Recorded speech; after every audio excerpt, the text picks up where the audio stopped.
සාදු සාදු සාදු නමස්කාර වේවා බුදුරුවනට සමදා බුදු හිමි සරණ යමි නමස්කාර වේවා දම්රුවනට සමදා සදහම් සරණ යමි නමස්කාර වේවා සංඝරුවනට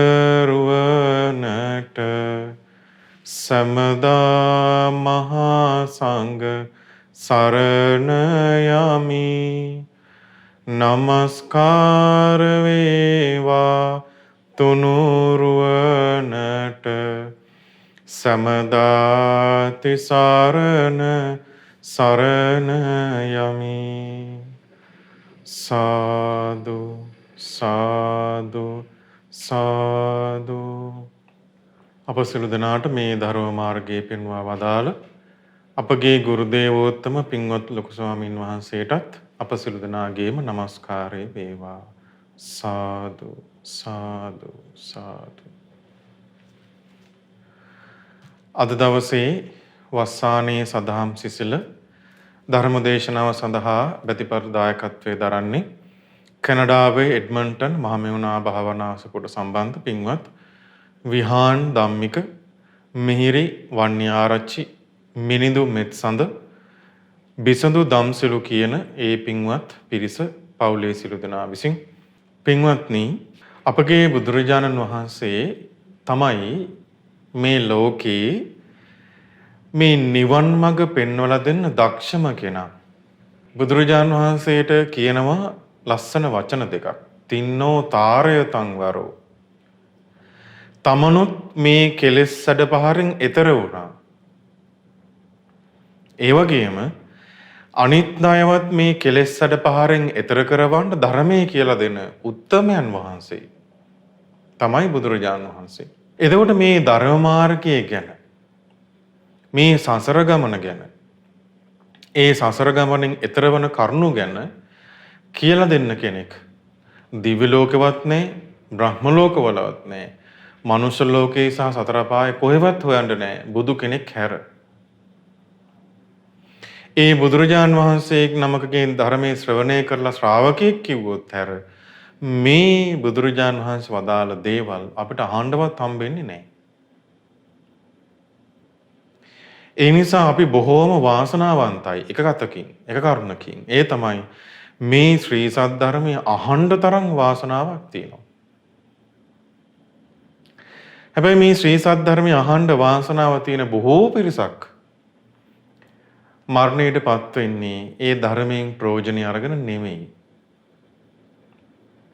බුදු කෙනෙක් වදාළ මේ පරම ගාම්භීර මිහිරි ශ්‍රී සද්ධර්මයේ ශ්‍රවණය කරන්න පින තියෙනවා වාසනාව තියෙනවා. හැබැයි මේ ධර්මය අවබෝධ කරගන්න හැකියාව නැති වෙන්න පුළුවන්. ඒකට හේතුව තමයි අපි කොච්චර අහලා තිබ්බත් ඒ ධර්මයේ තුල දියුණු වෙන්න අවශ්‍ය කරන දේවල් පුරුදු කරගන්න අමාරුයි. මේ ධර්ම මාර්ගයේ අයහපත පිණිස පවතින දේවල් දුරු කරන්න අමාරුයි. මොකද ඒකට හේතුව මේ සසර ගමනේ බොහෝ කාලයක් වැඩිච්ච හිතක් අපිට තියෙන්නේ. බුදුරජාණන් වහන්සේ මේ හිත ගැන කියද්දි කියනවා පන්දනං චපලං චිත්තං. මේ හිත වැනෙනවා නිතර. එක එක අරමුණු ඔස්සේ වැනෙනවා. වෙලාවට දෙනවා ධර්මය අහන්න ඕනේ. වෙලාවට නම් මට බෑ. වෙලාවට නම් පොඩ්ඩක් භාවනා කරන්න ඕනේ. හිතනවා බෑ. පස්සේ කරනවා. වැනෙනවා මේ හිතේ කර්මනක තියාගන්න බෑ. ඒකට හේතුව මොකද? මේ සසරේ කෙලෙස් එක්කම පුරුදු වෙච්ච හිතක් තියෙන්නේ. කෙලෙස් වලට මැදලා යන හිතක් තියෙන්නේ. චපලං චිත්තං චපලයි. එතකොට ඒ නිසා තමයි මේ අපි දැන වුණත් සමහරක් වෙලාවට මේ දේ මට අයහපත පිණිස පවතිනකොට දැනදැනත් සමහරක් වෙලාවට ඒ දේ කරනවා. පේන්නේ නැහැ. මේ දේ මට යහපත පිණිස පවතිනවා කියලා දැන දැනත් සමකට කරන්න හිතෙන්නේ නැහැ. යහපත පේන්නේ නැහැ. ඒ Tamanට අයහපත පිණිස පවතින දේවල් කරන්නේ දුරු කරන්න හිතෙන්නේ නැත්තේ එයාට ඒකේ තියෙන අයහපත තේරෙන්නේ නැහැ. යහපත පිණිස පවතින දේවල් කරන්න අමාරු වෙන්නේ ඒක යහපත පේන්නේ නැහැ අපිට. ඒතකොට මේ විදිහට මේ යහපත අයහපත කියන දේ වැහිලා තියෙන්නේ. ඒ නිසා බුදු කෙනෙක් විතරයි අපිට කියලා දෙන්නේ මෙන්න මේ කරුණ වලින් හිත වැහිලා තියෙන්නේ. මෙන්න මේ කරුණ දුරු කරන්න. මේ කරුණ දුරු කරන්න නැතුව මේ ධර්මයේ පුරුදු කරන්න බෑ කියලා බුදු කෙනෙක් විතරයි කියලා දෙන්නේ. එතකොට ඒ කියලා දෙන කාලක ඉපදිච්ච කෙනෙකුට ආන්ගේ ධර්මය අහන්න ලැබෙනවා. දැන් මේ අපිට අහන්න ලැබෙනවා වගේ. එතකොට ඒක නා මොකද කරන්න ඕනේ නම් ඊළඟට ඒ ධර්මයේ පුරුදු කරගන්න මහන්සියක් ගන්න ඕනේ. ඉතින් ඒකට ලස්සන සූත්‍ර දේශනාවක් බුදුරජාණන් වහන්සේ අපිට කියලා දුන්න. ආනන්ද සූත්‍රය. මේ සූත්‍ර දේශනාව අඩංගු වෙන්නේ අංගුත්තර නිකාය 6 කියන පොත් වහන්සේගේ ආනන්ද තෙරුන්ට බුදුරජාණන් වහන්සේ වදාළ දේශනාව. ආනන්ද සූත්‍රය. බුදුරජාණන් වහන්සේ සවැත් නුවර වැඩ ඉන්නකොට ආනන්ද ස්වාමින් වහන්සේ භාග්‍යතුන් වහන්සේ ළඟට වැඩියා.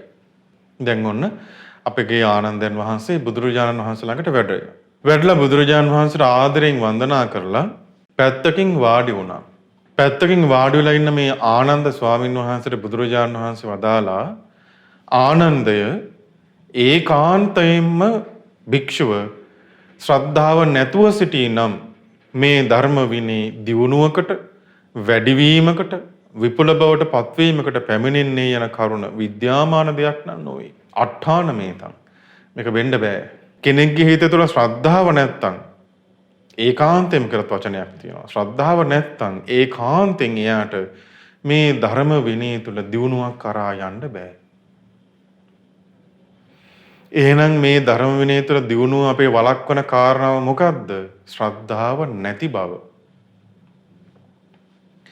ශ්‍රද්ධාව බුදුරජාණන් වහන්සේ විස්තර කළා බුදුරජාණන් වහන්සේගේ අවබෝධය ගැන අපේ තියෙන විශ්වාසය. බුදුරජාණන් වහන්සේගේ අවබෝධය ගැන අපේ හිතේ තියෙන විශ්වාසය තමයි ශ්‍රද්ධාව කියලා කියන්නේ. එතකොට මේ ශ්‍රද්ධාව ඇති වෙන්න බුදුරජාණන් වහන්සේ වදාලා දැන් අපිටත් පැහැදීමක් තියෙනවා. දැන් බොහෝ පිරිසක් දන්පැන් පූජා කරනවා. විහාරස්ථාන වලට යනවා. ධර්මයේ ශ්‍රවණය කරනවා. සංඝයා උදෙසා අපෝපකාර කරනවා. උපස්ථාන කරනවා. ගිලනුන්ට උපස්ථාන කරනවා. පින්කම් කරනවා. සීලාදී ගුණධර්ම පුරුදු කරගන්න මහන්සියක් ගන්නවා. යම් කිසි පැහැදීමක් අපිට තියෙනවා. හැබැයි මේ පැහැදීම මත අපි තාම ස්ථාවරව පිහිටලා නැහැ. ඔබට තේරුණාද මේ කියන කරුණ? ඒ පැහැදීම තුළ අපි තාම ස්ථාවරව පිහිටලා නැහැ. එහෙනම් මේ ස්ථාවරව පිහිටලා නැත්තම් අපේ පැහැදීම ඒක රඳා පවතින්නේ මොකක් මතද? ඔබ හොඳට බලන්න කල්යාණ මිත්‍ර ආශ්‍රයෙන් ඈත් වෙච්ච පිරිස මොකද වෙලා තියෙන්නේ? සමහරක්කට බුදුරජාණන් වහන්සේටත් බැන බැන යනවා. ධර්මයටත් ගරහා කරමින් යනවා. සංඝයාට නිග්‍රහ කරමින් යනවා.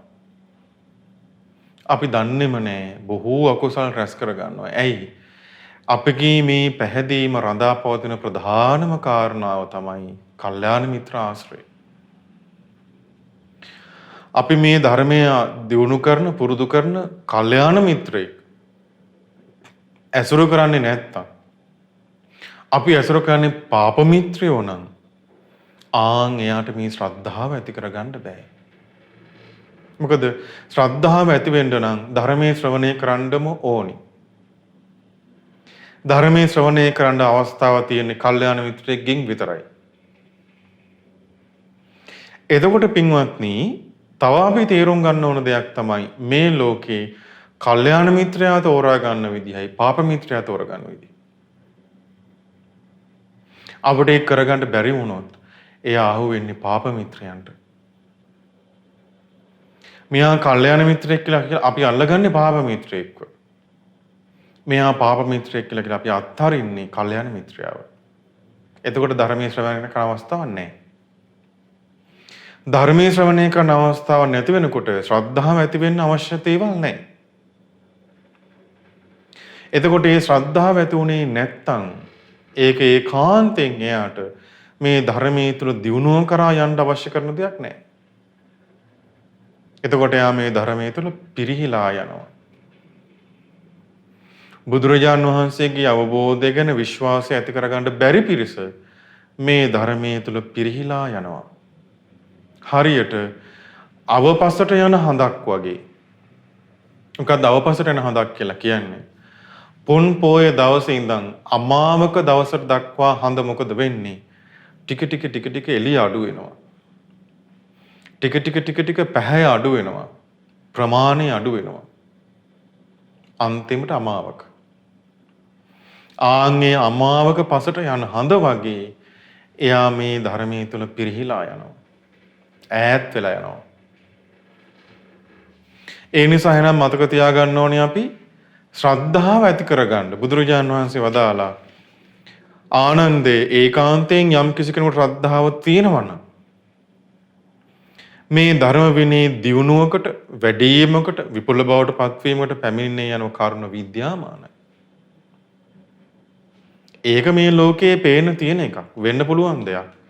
ශ්‍රද්ධාව තියෙනවා නම් මේ ධර්මයේ දියුණු කරගන්න පුළුවන් කියන කාරණා මේ ලෝකයේ වෙන දෙයක්. එතකොට එහෙනම් අපි තේරුම් ගන්න ඕනේ මේ අපි කතා වෙනෝනේ ධර්මයේ පිරිහිලා යනවා, ධර්මයේ ඈත් වෙනවා, අතුරුදහන් වෙනවා කියලා. ඒ කියන්නේ මොකක්ද එහෙනම්? ඈත් වෙලා තියෙන්නේ මිනිස්සු තුල බුදුරජාණන් වහන්සේගේ අවබෝධය ගැන තියෙන පැහැදීම තමයි ඈත් වෙලා තියෙන්නේ.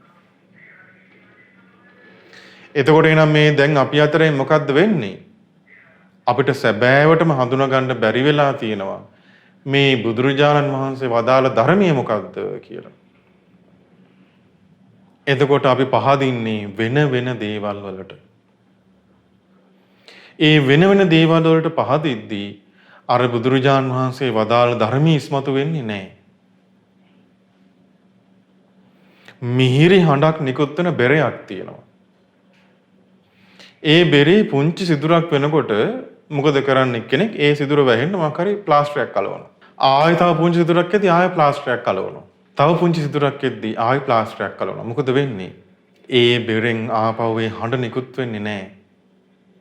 ඇයි? එතන දැන් තියෙන ප්ලාස්ටර ගොඩක්. ඒ වගේ තමයි මේ ධර්මයේ නාමයෙන් නොයෙක් දේවල් ඉස්මතු වෙනකොට මේ ලෝකේ මිනිසුන්ගේ සිත් පහදින්නෙත් ඒවට නම් බුදුරජාන් වහන්සේගේ ධර්මයේ ක්‍රමක්‍රමයෙන් අතුරුදහන් වෙලා යනවා. එතකොට එහෙනම් අද වෙනකොට මේ අපේ අතරින් ධර්මයේ ඈත් වෙනවා කියලා කියන්නේ ඇයි? අපි පහදී යුතු තැනට පැහැදිලා නැහැ. පහදින්න ඕනේ කොතනද? බුදුරජාණන් වහන්සේගේ අවබෝධයට. අපි පහදින්න ඕනේ බාහිර ප්‍රතිරූපයකට නෙමෙයි. අපි පහදින්න ඕනේ කෙනෙක් කියන දෙයකට නෙමෙයි. අපි පහදින්න ඕනේ කෙනෙක් හඳුන්වා දෙන දෙයකට නෙමෙයි. අපි පහදින්න ඕනේ බුදුරජාණන් වහන්සේගේ අවබෝධයට. එතකොට අපි බලන්න ඕනේ කෙනෙක් යන්නේ ගමන් කරන්නේ කොහොමද කියන එක නෙමෙයි. කතාබස් කරන්නේ කොහොමද කියන එක නෙමෙයි බලන්න ඕනේ. එයා මොනවද කියන්නේ කියන එක. ඒ කියන දේ ධර්මයේ නෙමෙයි නම් ඒක අත්හැරලා දාන්න ඕනේ. ඒ කියන දේ ධර්මයේ නම් අන්න ඒ කෙරේ විශ්වාසයක් ඇති කරගන්න ඕනේ. එතකොට තමයි බුදුරජාණන් වහන්සේගේ වදාළ ධර්මයේ කෙරෙහි විශ්වාසය ඇති වෙන්නේ. ඒ ශ්‍රද්ධාව නැත්තම් කෙනෙකුට ඒකාන්තයෙන් පිරිනව. ශ්‍රද්ධාව තියෙනවා නම් එයා ඒකාන්තයෙන් දියුණුව කරා යනවා. ඊළඟට බුදුරජාණන් වහන්සේ වදාලා ආනන්දය යම් කිසි කෙනෙක් දුස්සීලයි නම් දුසිල්වත් නම් ඒකාන්තයෙන් මේ ධර්ම විනී දියුණුවකට වැඩිවීමකට විපුල බවට පත්වීමකට පැමිණෙන්නේ යන කරුණ විද්‍යාමාන දෙයක් නම් නෙවෙයි.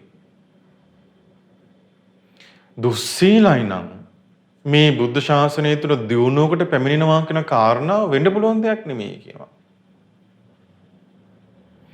එතකොට බලන්න මේ බුදුරජාණන් වහන්සේ වදාළ මේ ධර්මයේ තියෙද්දි තමයි සමහරක් කෙනෙක් මේ සීලය ප්‍රතික්ෂේප කරන්නේ.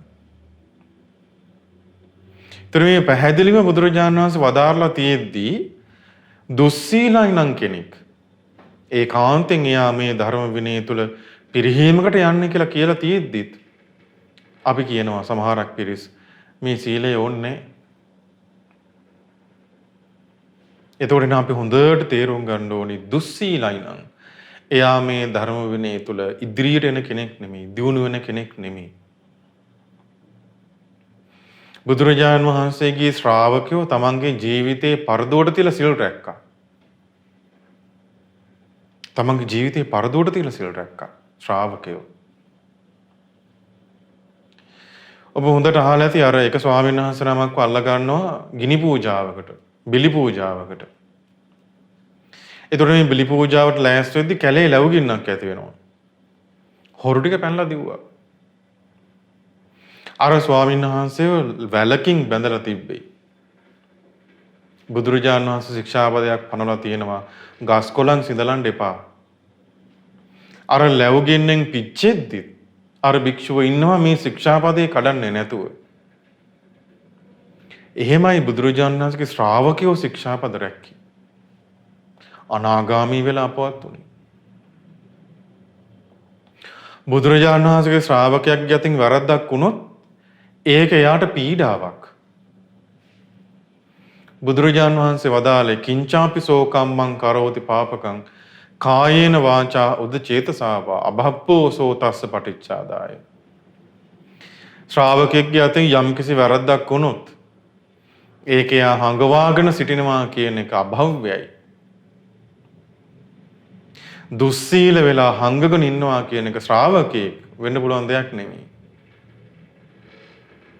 නිසා දුස්සීල බව කියලා කියන්නේ පිරිහීමක්මයි. දියුණුවක් නෙමෙයි. එහෙනම් අපි උත්සාහ කරන්න ඕනේ සිල්වත් වෙන්න. සිල්වත් වෙනවා කියලා කියන්නේ බුදුරජාණන් වහන්සේ වදාළ මේ ශික්ෂාපද සමාදන් වෙලා රකින්න ඕනේ. සීලය කියලා කියන්නේ ඇවතුම් පැවතුම් සංවර වෙන්නත් ඕනේ. සීලය කියලා කියන්නේ කුඩා වරදේ පවා බිය දකින්න ඕනේ. අනුමත්තේසු වජ්ජේසු භය දස්සාවි. අනුමාත්‍ර කුඩා වරදේ පවා භය දකින්න ඕනේ. ආන්ගිර තමයි සීලය. එයා හික්මෙන්න තමයි උත්සාහ කරන්නේ හැම වෙලෙම. හික්මෙනවා කියන එක තමයි සීලය කියලා කියන්නේ. ඒතර ඔබට මතක ඇති මේ හික්මෙන්න කැමති භික්ෂූන් වහන්සේලා අතරින් අග්‍ර භික්ෂුවක් හිටියා රාහුල ස්වාමීන් වහන්සේ. වැලි අවරක් අරන් අහසට විසි කරලා හිතනවා අදිෂ්ඨානයක් කරනවා මේ වැලිකට තරම් ප්‍රමාණවත් අද මට අවවාද ලැබෙන්න කියලා. ඇයි ඒ? සංවර වෙන්න. එතකොට මේ විදිහට සීලය නැත්තම් දුස්සීලයි නම් එයා ඒකාන්තයෙන් පිරිහීම කරා යන කෙනෙක්. ආයි මතක තියාගන්න රූපමාව. පුරපසළොස්වක දවසේ ඉඳන් අවපස්සට යන හඳක් වගේ. දවසින් දවස කුසලයෙන් පිරිහිලා යනවා එයා. ඊළඟ බුදුරජාණන් වහන්සේ වදාලා ආනන්දය අල්ප වූ දහම් දැනුමක් නම් කෙනෙකුට තියෙන්නේ. බහුශ්‍රුත නැහැ. අල්ප සුතයක් තියෙනවා. බොහොම ස්වල්පයයි දන්නේ. අල්ප වූ දහම් දැනුමක් යුක්ත නම් ඒකාන්තයෙන් ආන් ඒ කෙනත් මේ ධර්මයේ තුල දියුණුවකට වැඩිවීමකට විපුල බවට පත්වීමකට පත් වෙනවා කියන එක වෙන්න පුළුවන් දෙයක් නෙමෙයි. දහම් දැනුමක් නැත්තම්. එතකොට ඔබ වර්ධවා හිතන්න එපා දහම් දැනුම කියලා කියන්නේ මේ සූත්‍ර දේශනා ඉගෙනගෙන මේ කටපාඩම් කරගෙන ඉඳීමක් මේ කියන්නේ කියලා. ඒක නෙමෙයි මේ කියන්නේ. බුදුරජාණන් වහන්සේ දහම් දැනුම කියන එක විස්තර කරන්නේ එයා ඒ ධර්මයේ ශ්‍රවණය කරලා මතක තියාගෙන ඒක හොඳට නෝනින් කල්පනා කරලා වචනයෙන් පුරුදු කරලා ඒ පිළිබඳ තියෙන දෘෂ්ටිය පිරිසිදු කර ගැනීම තමයි දහම් දැනුම කියලා කියන්නේ. නැත්තම් ඔබ දන්නවනේ අර බුදුරජාණන් වහන්සේ කාලේ කොසඹෑ නුවර ධර්මදර භික්ෂූන් විනයදර භික්ෂූන් අතරනේ අර ප්‍රශ්නයක් ඇති වුණේ. ඒතර ධර්මයේ කටපාඩම් කරලා මතකේ රඳවා ගැනීම විතරක් නෙමෙයි මේ බහුශ්‍රතයි කියලා කියන්නේ. ඒ ධර්මයේ වචනයෙන් පුරුදු කරලා නුවණින් කල්පනා කරලා දෘෂ්ටිය පිරිසුදු කර ගැනීම දක්වා එනවනම් තමයි අන්‍යයාට බහුශ්‍රතයි කියලා කියන්නේ. එතකොට බුදුරජාණන් වහන්සේගෙන් දවසක් භික්ෂුවක් අහනවා භාග්‍යවතුන් වහන්සේ ධර්මතර බහුශ්‍රතයා කියලා කියන්නේ කාටද? බුදුරජාණන් වහන්සේ විස්තර කළා භික්ෂුව යම් කිසි කෙනෙක් පද හතරක පේලි හතරක ගාතාවක් වුණත් කටපාඩම් කරලා ඉගෙනගෙන ඒ පද හතරේ පේලි හතරේ ගාතාව තියෙන දේ තමන්ගේ ජීවිතේට පුරුදු කරගන්නවා නම් ආඥා තමයි බහුශ්‍රත ධර්මදරයා කියලා කියන්නේ. ତොර බුදුරජාණන් වහන්සේට අවශ්‍ය වුණේ ශ්‍රාවකයව මේ ධර්මයේ පුරුදු කරවන තත්ත්වයට පත් කරවන්න. ධර්මයේ කටපාඩම් කරන විතරක් ඉදීමක් නෙමෙයි මේ කියන්නේ. පුරුදු කරන්න ඕනේ. එතකොට ඒකට ඒ විදිහට දහම් දැනුමක් නැත්තම් මොකද වෙන්නේ? දැන් මේ ධර්මයෙන් කියලා දෙන්නේ මොනවද? අකුසල දුරු කරන ක්‍රමය. කුසලයේ පුරුදු කරන ක්‍රමය මේ කියලා දෙන්නේ ධර්මයෙන්. ඒ කුසල පුරුදු කරගන්න අවශ්‍ය දේ කියලා දෙන්නේ. අකුසල දුරු කරන්නේ කොහොමද කියන එකයි කියලා දෙන්නේ. එතකොට ඒක දන්නේ නැත්තේ. ඒක දන්නේ නැතුව ඉන්නකොට මොකද වෙන්නේ? හිත යට වෙන අකුසල් එනවා. ඒ හිත යට වෙන අකුසල් එද්දී මෙයාට දහම් දැනුමක් නැහැ ඒක දුරු කරගන්න.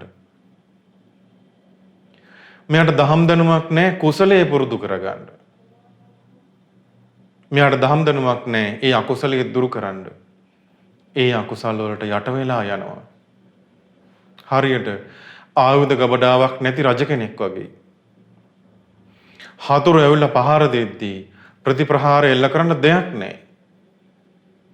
ඒ රාජ්‍ය යට වෙලා යනවා හතුරන්ට.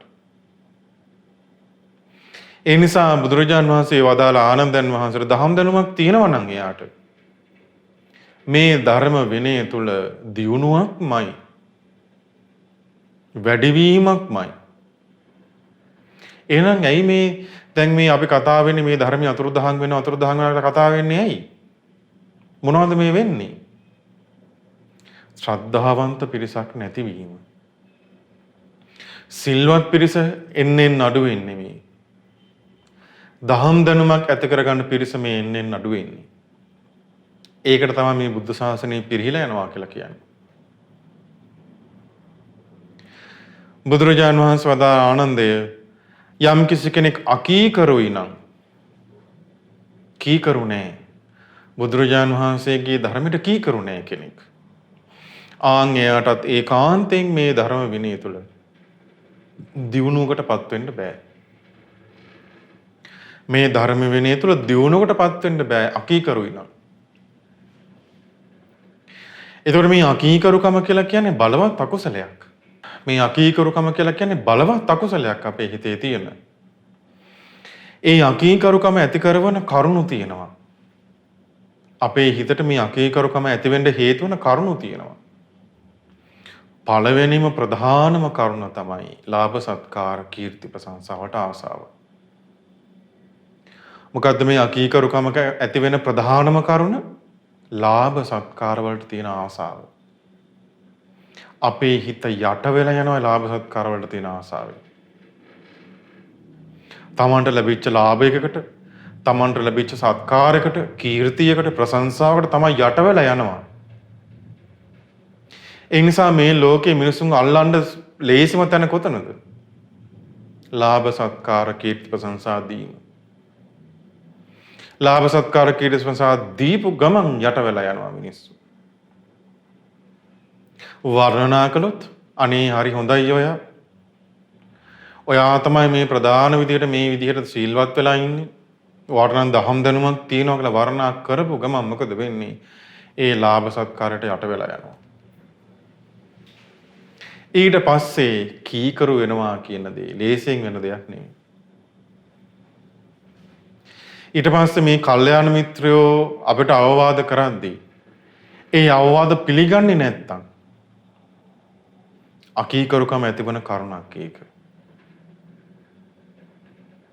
ඒ වගේම ද්වේෂය කියලා කියන්නේ අකීකරුකම ඇතිවන කරුණක්.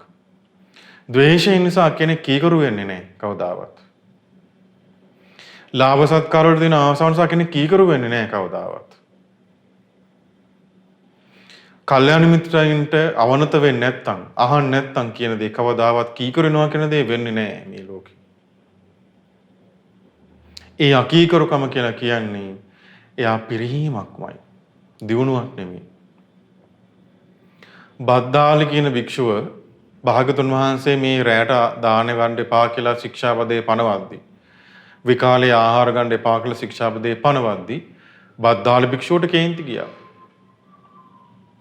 බුදුරජාණන් වහන්සේටම ගිහින් කියනවා ස්වාමීනි මට අවසරත් උනේ රැයටත් ඕනේ කෑම කන්න. බුදුරජාණන් වහන්සේ අනුකම්පාවෙන් වදාලා බද්දාලි උදේ වරුවේ කීප සැරයක් වළඳන්න. අවේලාවේ වළඳන්න එපා. බෑ කියලා ගියා. දියුණුවක් උනේ නැහැ ජීවිතේ. අන්තිමට මෙයාටම වැරද්ද තේරෙලා මෙයාම වෙලා බුදුරජාණන් වහන්සේගෙන් සමාව ගත්තා. මට වැරදුනා කියලා. අකීකරුකම කියලා කියන්නේ පිරිහීමක්මයි.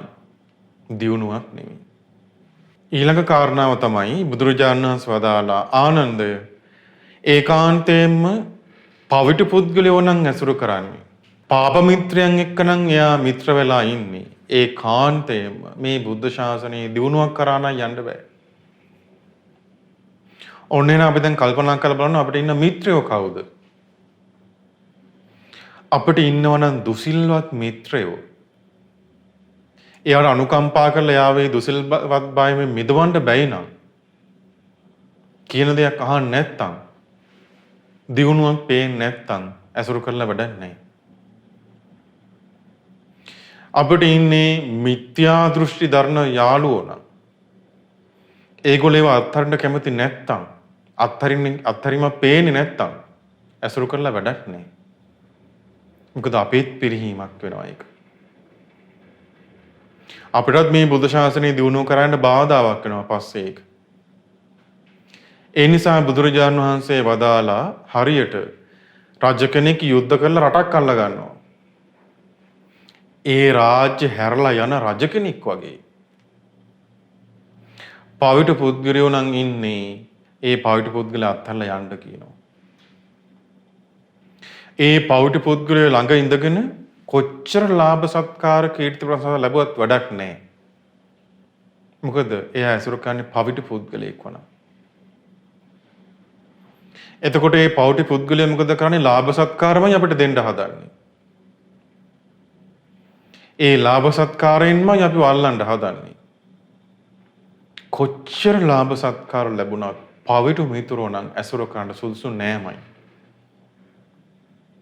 ඒකට හේතුව ඒ පවිතු පුද්ගලයන්ගේ පවිතු මතවලට අපිත් වැටෙනවා අපිටවත් හිතා ගන්න බෑ. ඒකට හේතුව අපි මේ ධර්මයේ තුල තාම ස්ථිරව පිහිටලා නැති නිසා. මේ ධර්මයේ තුල ස්ථිරව පිහිටා හිටපු කෙනෙකුටත් බුදුරජාණන් වහන්සේ වදාරන්නේ කල්යාණ මිත්‍ර ඇසුරු කරන්න කියලා. අනාගාමී කෙනෙක් ඉන්නවා. අරහත්ත්වයේ පිණිස ධර්මයේ පුරුදු කරනවා. බුදුරජාණන් වහන්සේ වදාලා කල්යාණ මිත්‍රව ඇසුරු කරන්න.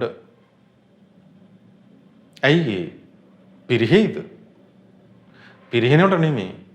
එයාට කල්යාණ මිත්‍රව ඇසුරු කරේ නැත්තම් අර ගමනට ඒක බාධාවක්. ප්‍රමාද වෙන්න පුළුවන්. නිසා පවිතු පුද්ගලව ඇසුර කියලා කියන්නේ පිරිහීමක්. මතක තියාගන්න.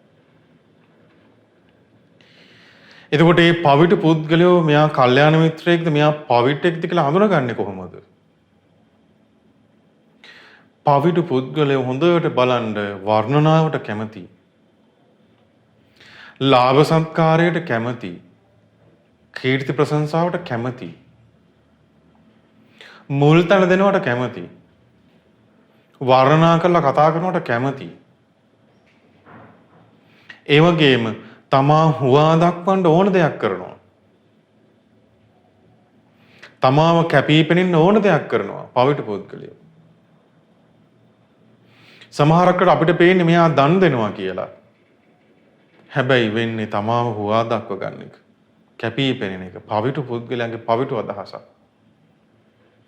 මතක තියාගන්න ධර්මයේ තුල දියුණුවක් නෙමෙයි පිරිහීමක්මයි. ඒතර කල්යාණ මිත්‍රයෙක් කවදාවත් තමා හුවා දක්ව ගන්නෙ නැහැ. තව කෙනෙක්ගේ අඩුපාඩුවක් දැක්කා කියලා පිරිස අතර කියාගෙන යන්නේ නැහැ. තමන්ගේ අඩුපාඩුවක් වුණොත් හංගන්නේ නැහැ. අනුන්ගේ හොඳක් තිබ්බොත් කතා කරනවා පිරිස අතර. තමන්ගේ හොඳක් තිබ්බොත් කතා කරන්නේ නැහැ. කල්යාණ මිත්‍රයෙක්. ඒ නිසා අපි දක්ෂ වෙන්න ඕනේ. මෙයා කල්යාණ මිත්‍රයෙක්, මෙයා පාප මිත්‍රයෙක් කියලා හඳුනා ගන්න. පවිට්ටු පුද්ගලයෝ නම් ඉන්නේ ඇසුරෙන් අපි දුරු කරන්නම ඕනේ. ඒ පවිටු පුද්ගලයෝ ඇසුරු කළා කියලා අපිට කිසි ප්‍රයෝජනයක් නැහැ.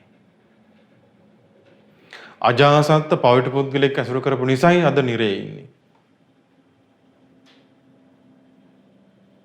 එතන අපිටත් පවිටු පුද්ගලයෝ ඇසුරු කරන්න ගියොත් අපේ ගමනත් නිරේන් අවසන් වෙන්න පුළුවන්. ඒ නිසා පවිටු පුද්ගලයෝ ඇසුර කියලා කියන්නේ මේ ධර්මයේ තුල පිරිහීමක් මිසක් දියුණුවක් නම් නෙවෙයි. ඊළඟ කාරණාව බුදුරජාණන් වහන්සේ ආනන්ද ස්වාමීන් වහන්සේට කියලා දෙනවා. ආනන්ද, යම් කිසි කෙනෙක් කුසීතයි නම්, කම්මැලි නම්, ඒකාන්තයෙන් මේ ධර්ම විනී පිරිහීමක්මයි. එයා දියුණු වෙන කෙනෙක් නෙමෙයි කුසීතයි නම්. ධර්ම විනය ගැන කතා කරන්න දෙයක්වත් නැහැ. සාමාන්‍ය ජීවිතයේ කුසීතයි නම් එයත් පිරිහීමක්මයි. නින්දට මනං ඇලිලා ඉන්නේ. විවේක ගන්න ඕනේ කියලාම නම් ඇලිලා ඉන්නේ. අද බෑ හෙට කියා නම් කී ඉන්නේ. සාමාන්‍ය ගිහි ජීවිතෙත් පිරිහීමක්මයි ඒක. ධර්මයේ තුල යා පිරිහිනවා කියන එක කතා කරන්න දෙයක් නැහැ. කුසීතකම කියලා කියන්නේ පිරිහීමක්. අපි දැන් මේ වැඩ කරලාව දැන් මහන්සි දැන් මේ බණක් අහන්න බෑ කියලා හිතනකොටම පිරීම.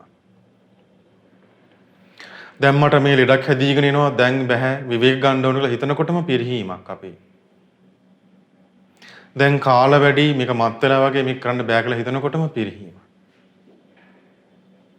ඇයි අපේ හිත හැම වෙලේම හදන්නේ විවේකයෙන් නිදාගෙන පාඩුවේ ඉන්න. පිරිහීමක් දියුණුවක් කරා යන්නේ නැහැ. බුදුරජාණන් වහන්සේ වදාලා ආනන්දය යම් කිසි කෙනෙක් සිහි මුලාවෙන් නම් ඉන්නේ. සිහිය පිහිටවා ගන්න බැරි නම් සිහි මුලාවෙන් නම් ඉන්නේ. ඒකාන්තයෙන් මේ ධර්ම විනය තුල එයා පිරිහින කෙනෙක්. දියුණුව කරා යන කෙනෙක් නෙමෙයි. මේ ධර්ම විනය තුල එයා පිරිහින කෙනෙක්. සිහි මුලාව ඒ කියන්නේ මේ අපේ හිතේ ස්වභාවය ගැන හඳුනා ගන්න බෑ. කුසල් වෙනකොට ඒ කුසලය හඳුනා ගන්න බෑ. අකුසල් වෙනකොට ඒ අකුසලය හඳුනා ගන්න සිහිය නැහැ. අකුසල් දුරු කරන විදිහට කල්පනා කරන්න සිහිය නැහැ. කුසලයේ දියුණු කර ගන්න විදිහට කල්පනා කරන්න සිහිය නැහැ.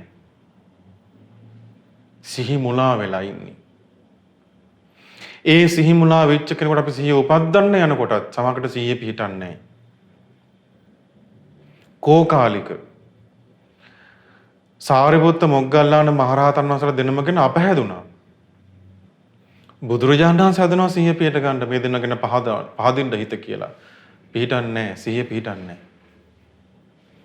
බ්‍රහ්ම ලෝකෙන් තුදු කියලා බ්‍රහ්මයේ කෙවලක කෝකාලික දැන්වත් හිත පහදවා ගන්න. සිහිය පිහිටන්නේ නැහැ. මැරිලා පදුම කියන නිරේ ඉපදුනි. මම ආයුෂ මෙච්චරයි කියලා කියන්න බැරි පදුම නිරේක ඉපදුනි. ඇයි සිහිය පිහිට ගන්න බැරි වුණා. මම මේ හිත වැහිලා ගිය අකුසලයෙන් කියලා හිතා ගන්න බැරි වුණා. පිහිටව ගන්න බැරි වුණා සිහිය. එතකොට අපිටත් මේක පුරුදු කරලා තිබුණ නැත්නම් සිහිය අපිත් මරණයටපත් වෙනකොට කවුරු හරි මොකක් හරි කියලා අසිහියටපත් වුණොත් අපි සිහි මුලා වුණොත් සිහිය උපද්දවන්න බැරි වෙනවා. ඒ නිසා සිහිය කියන එක නිතර දෙවේලේ අපි පුරුදු කරන්න ඕන එකක්. කතාබස් කරද්දී සිහියෙන් කතාබස් කරන්න පුරුදු වෙන්න ඕන. මොන හරි වැඩ කටයුත්තක් කරද්දී සිහියෙන් ඒ වැඩ කටයුතු කරන්න පුරුදු වෙන්න ඕන.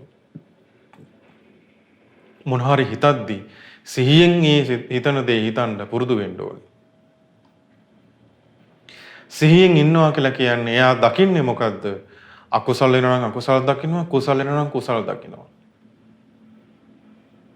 එයා කතා කරන්නේ කුසලයේ හිත පිහිටවගෙන. එයා දකින්නවා හොඳට අවධානය. එයා වැඩේ කරන්නේ හිත පිහිටවාගෙන සිහියේ. එයා දකිනවා මේ කරන්නේ හොඳක්ද නරකක්ද කියලා සිහිය. එතකොට මේ සිහිය නැත්තම් ඒක මේ ධර්ම විනේ පිරිහීමක්.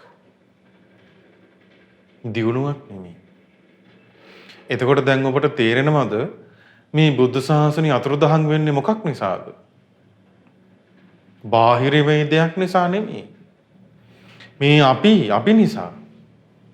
ඇයි? ශ්‍රද්ධාව පිහිටන පිරිස එන්න අඩු වෙනවා. පහදින්නේ වෙන වෙන දේවල් වලට. සීලේ පිහිටන පිරිස අඩු වෙනවා. පුරුදු කරන්නේ වෙන වෙන දේවල්. දහම් දැනුමක් නැහැ. පවිට පුද්ගලයෝ ඇසුර. කුසීතකම ඒ වගේම සිහිය නැහැ. ඊළඟට බුදුරජාන් වහන්සේ වදාළ ආනන්දය ලද දෙයින් සතුටු වෙන්නේ නැත්තම් කෙනෙක් ඒකාන්තයෙන් මේ ධර්ම විනී ඒ කෙනා පිරිහිලා යනවා. මතකනේ අනුරුද්ධ ස්වාමීන් වහන්සේට හිතුණා සන්තුට්ඨස්සායන් ධම්මෝ නායන් ධම්මෝ අසන්තුට්ඨස්ස කියලා. මේ ධර්ම විනී ප්‍රයෝජනයක් ගන්න තියෙන ලද දෙයින් සතුටු වෙන කෙනාට. ලද දෙයින් සතුටු වෙන්න බැරි කෙනාට නෙමෙයි. දැන් අපිට මොකද වෙලා තියෙන්නේ මේ සමාජයට? සමාජයට වෙලා තියෙන දේ තමයි අපිට තියෙන බලාපොරොත්තු වැඩි. ආසාවල් වැඩි. මේ මනුස්ස ලෝකේ අපිට කරගන්න තියෙන දේවල් වැඩි. කරගන්න අපි කැමති දේවල් වැඩි. ඒතකොට මොකද වෙන්නේ? තමන්ට ලැබිච්ච දෙයින් සුදුසු ප්‍රයෝජනය ගන්න තමන් දන්නේ නැහැ. ඒ ලැබෙන දෙයින් සෑහීමකටපත් වෙන විදිහට ජීවිතේ පුරුදු කරගන්න දන්නේ නැහැ. ඇයි? ආසාව වැඩි.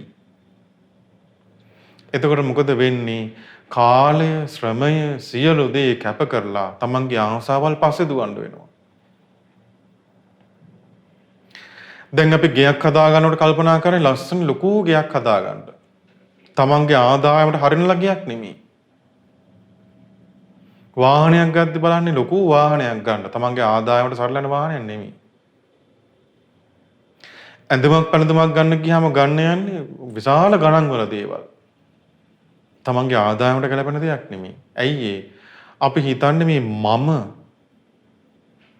මං ගැන මිනිස්සු හිතයි නැත්තම් මෙහෙම මම කියලා හිතන්නේ. හැබැයි ඒකෙන් මොකද වෙන්නේ? අපිට මේ ධර්මයේ ප්‍රයෝජනෙ ගන්න තියෙන වෙලාව තමයි නැති වෙලා යන්නේ. අද කාලේ බලද්දි මේ සමාජයේ විශාල දෙනෙක් ලැබිච්ච දෙයකින් සතුටු වෙන පුද්ගලයෝ නම් බොහොම අඩුයි. බුදුරජාණන් වහන්සේ වදාළ විදියට අපේ ආදායම් වියදම් අනුව ජීවිතය හදාගත පිටස බොහොම අඩුයි. ඔක්කොම ණය වෙලා ඉන්නේ. ඇයි? ආසාව වැඩි. කරන්න ඕන දේවල් වැඩි. කරන්න කැමති දේවල් වැඩි. ඒ නිසා මොකද වෙන්නේ? එයා උපයන්න ඕන ගාණක් වැඩි වෙන්න ඕන. නැත්තම් ණය වෙනවා. ඇයි? ලද දෙයින් සතුටු වෙන්න බැරි හිතක් තියෙන්නේ. එතකොට එහෙනම් ඒ ලද දෙයින් සතුටු වෙන්න බැරිකම කියලා කියන්නේ පිරිහීමක්. දියුණුවක් නෙමෙයි. බුදුරජාණන් වහන්සේ අන්තිමට වදාලා පවිටු ආශා ඇති බව ඒකාන්තයෙන් මේ ධර්ම විනේ පිරිහීමක්මයි. මොකද අන්තිම කාරණාව වදාලේ? පවිටු ආශාවල්. පවිටු ආශාවල්. තමා හුවා දක්වන්න ආසාව. තමන් දන්පැන් පූජා කරනනම් ඒකත් හුවා දක්ව ගන්න ආසාව. තමන් සිල්වත් වුණා නම් තමා ගැන හුවා දක්වන්න ආසාව. තමන් මොකක් හරි දෙයක් කළා නම් ඒ දේ හුවා දක්ව ගන්න ආසාව. පවිටු ආසාව. මේ ධර්ම විනේ පිරිහීමක්මයි ඒක. එතකොට දැන් ඔබට තේරෙයි මේ බුදු ශාසනය අතුරුදහන් නොවී තියෙයිද? අතුරුදහන් වෙන්නේ නැත්තේ මොකද? මේ කරුණ අපි ළඟ තියෙනවා. අතුරුදහන් වෙන්නේ නැත්තේ කොහොමද? මේ කරුණ අපි ළඟ තියෙනවා මේ සමාජීය මිනිස්සු ළඟ. එතකොට මේ බුද්ධ ශාසනයේ ක්‍රමක්‍රමයෙන් අතුරුදහන් වෙලා යන හේතුව මේ කියපු කරුණු අපි ළඟ නැහැ. මේ කියපු ගුණධර්ම අපි ළඟ නැහැ. අපි ළඟ තියෙන පැහැදුනොත් පහදින්නේ බුදුරජාණන් වහන්සේගේ අවබෝධයට නෙමෙයි. බාහිර දෙයක්. සිල්වත් වෙන්න උත්සාහයක් නැහැ. දහම් දැනුමක් ඇති කරගන්න උත්සාහයක් නැහැ. කීකරු වෙන්නේ නැහැ. පවිට පුද්ගලයෝ අසුර කරන්නේ. කුසීතයි. සිහි මුලා වෙලා ලද්දෙන් සතුටු වීමක් නැහැ. පවිටු ආසාවල් තියෙන්නේ. අන්තිම කාරණා බුදුරජාණන් වහන්සේ වදාළ ආනන්දය කෙනෙක් ඉන්නවා මිත්‍යා දෘෂ්ටින. මිත්‍යා දෘෂ්ටියක් නම් සමාදන් වෙලා ඉන්නේ ඒකාන්තයෙන්ම මේ ධර්ම විනී පිරිහීමක්මයි. මිත්‍යා දෘෂ්ටිය. අපි ගත්තොත් කෙනෙක් විශ්වාස කරන මේ දන් දුන්නට කිසි විපාකයක් නැහැ. කිසි ප්‍රයෝජනයක් නැහැ. මතරින් මක්කලි ගෝසාල කිව්වා ගංගානංගක පටන් ගන්න තැන ඉඳන් ඉවරන තැන දක්වා හම්බෙන කෙනෙකුට දන් දුන්නට රැස් වෙන පිනක් නැහැ. මොන කියපු කතාව. බුදුරජාණන් වහන්සේ වදාළේ තිරසංගත සත්වෙකුට කෑම වේලක් දුන්නත් ආනිශංස 100ක් තියෙනවා.